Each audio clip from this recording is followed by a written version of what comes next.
Charles Sobhraj, जुर्म की दुनिया का वो नाम जिसके खून करने के तरीके पर किसी को भी हैरानी हो जाए। साइकोपैथ, हाइप्नोटिक, चार्मिंग कॉनमैन जो कि अपनी क्रिमिनल एक्टिविटीज को ऐसे अंजाम देता था मानो कि कोई रोजमर्रा के काम कर रहा हो। लड़कियों को नशे की दवा देने और जलाकर मार देने से लेकर तिहाड़ जेल की अय्याशियां करने तक इस शख्स ने हर एक चीज को अंजाम दिया है। यहाँ तक कि जब यह तिहाड़ जेल में जेलर के कमरे के अंदर जाता था तब जेलर भी अपनी कुर्सी से उठ खड़ा हो जाता। और इस बात से आपको अंदाजा लग ही गया होगा कि यह शख्स आम नहीं था। और आज की इस वीडियो में भी हम चार्ल्स शोभराज की जिंदगी के उस पहलू को जानेंगे जो कि किसी को भी हैरान कर देगी। तो चलिए दोस्तों, शुरू करते हैं हमारी आज की यह शानदार वीडियो। तो दोस्तों, जुर्म की दुनिया के इस बेताज बादशाह का जन्म 6 अप्रैल 1944 को वियतनाम में हुआ था। जहां उसकी मदर वियतनामी थी तो वहीं उनके फादर इंडिया से बिलोंग करते थे, पर उन दोनों की कभी भी शादी नहीं हुई थी, जिसका मतलब साफ है कि चार्ल्स किसी भी देश से बिलोंग नहीं करते थे। और दोस्तों, चार्ल्स के पिता एक टेलर थे और एक समय के बाद उन्होंने चार्ल्स और उनकी माँ को छोड़ दिया था। लेकिन चार्ल्स फिर भी गली गली अपने पिता को ढूंढता रहा।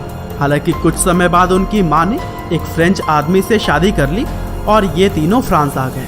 और दोस्तों, चार्ल्स अपने बचपन से ही दिमाग का बहुत तेज था और वह हर खराब या फिर अच्छी चीजों में अलग अलग तरह से दिमाग लगाता था।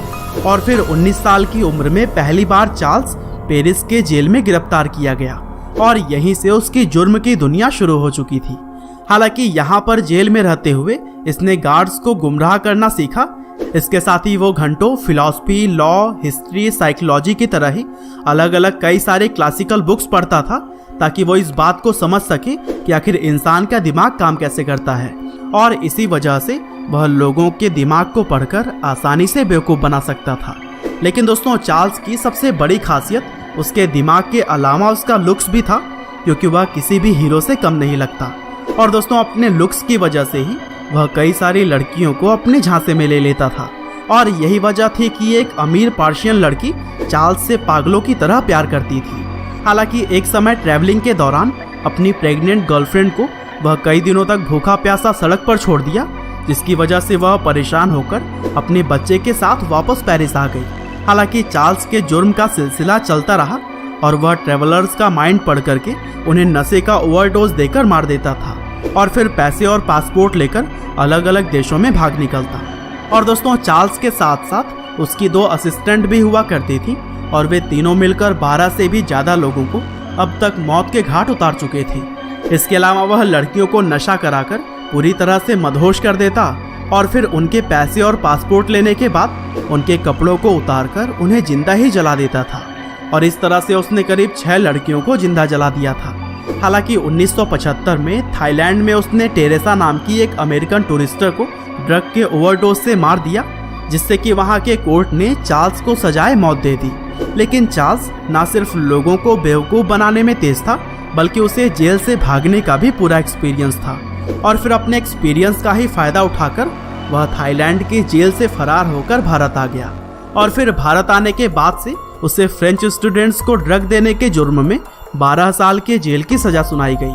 हालांकि तिहाड़ जेल का नाम सुनते ही जहां लोगों की रूह कांप जाती है, उसी जेल में चार्ल्स ने 11 साल तक लग्जरियस लाइफ को एंजॉय किया, क्योंकि यहाँ पर उसके फरमाइश के हिसाब से हर एक चीज होती थी।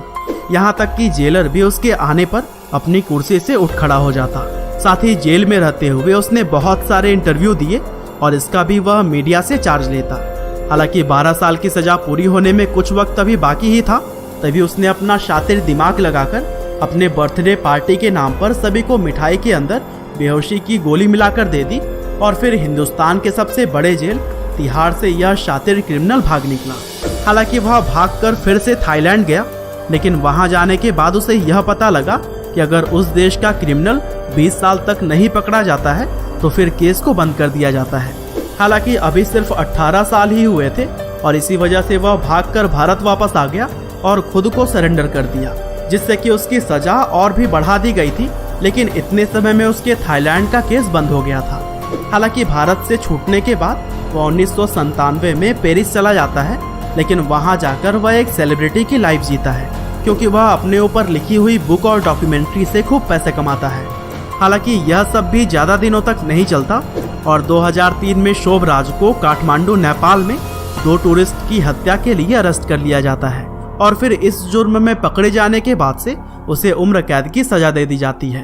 हालांकि कहा जाता है कि जेल के अंदर ही रहकर 70 साल की उम्र में चार्ल्स शोभराज ने 22 साल की नीता विश्वास से शादी कर ली। साथ ही 2014 में उस पर एक और हत्या का भी आरोप लगा। पर इस समय जो कुछ भी हो, कहा तो यह जाता है कि वह नेपाल की जेल के अंदर कड़ी निगरानी में है। बाकी असलियत क्या है यह किसी को भी ज्यादा नहीं पता। तो दोस्तों, यह थी एक साइकोपैथ किलर की जिंदगी का वो सच जो कि इसे बहुत ही ज्यादा सनकी किस्म का इंसान बनाता है। बाकी आपका चार्ल्स शोभराज के बारे में क्या कहना है हमें कमेंट करके जरूर बताइएगा। और इसी तरह के इंटरेस्टिंग वीडियोस के लिए कृपया लाइव हिंदी फैक्ट्स को सब्सक्राइब करें, साथ ही बेल आइकन को भी दबाना ना भूलिएगा। आपका बहुमूल्य समय देने के लिए बहुत बहुत धन्यवाद।